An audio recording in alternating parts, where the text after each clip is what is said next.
শিবের দুহিতা তুমি আস্তিক জননী দেবী আয় মা ঝাপানের আসরে দেবী আয় মা।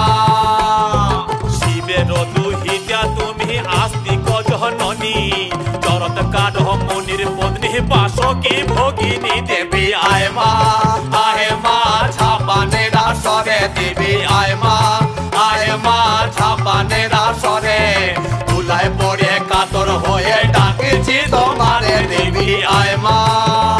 আরে সভা করি বসিয়া আছেন হিন্দু মুসলমান, আরে সভা করি বসিয়া আছেন হিন্দু মুসলমান। আরে তোমার চরণে অথম আমি জানাইলাম সালাম, তোমার চরণে অথম আমি জানাইলাম প্রণাম।